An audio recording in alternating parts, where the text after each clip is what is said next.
Do we need an Uber for anything else? Now, the punchline in the startup and tech world these days is the idea that if you want to come up with a new invention, just invent Uber for this.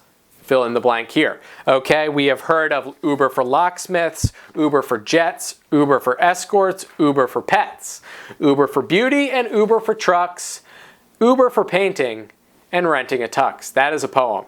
That's a real poem. I don't know why that just happened. Okay, anyway, so listen. Recently, a little study came out, unscientific, but some of the thought leaders in the industry, and they asked, what do we still wish there was an Uber for?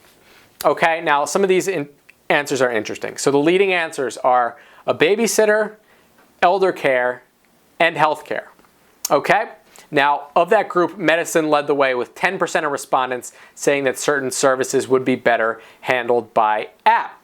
There are also people that thought it would be a good idea to have an Uber for compost pickup, air travel, or Chipotle, which means that you would have Chipotle delivered to you, which, if you're into, is fine. Okay, so what's interesting about this to me, the idea of Uber for healthcare. I think that this is something that's really, really good. Now, Uber, the actual Uber, has been toying around with doing flu shots via healthcare. Now, one of the reasons why people don't get flu shots in a timely manner is because they feel like there's a barrier to doing it. Like it's going to be difficult to go out, find a doctor. Do I have to wait in line? What is the paperwork? Do I have to pay for it?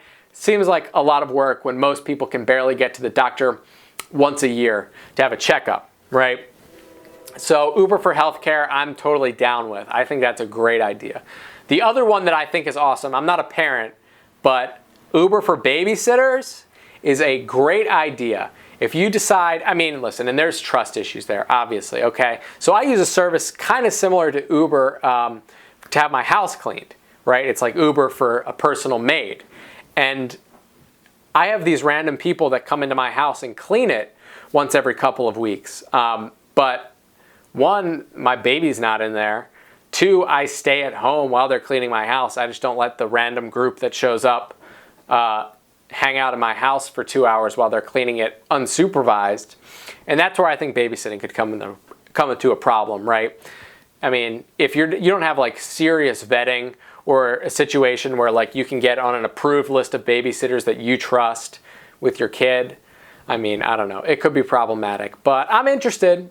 I'm interested to see what will happen. So let me know what you think the next Uber should be in the comments below. Don't forget to subscribe, folks.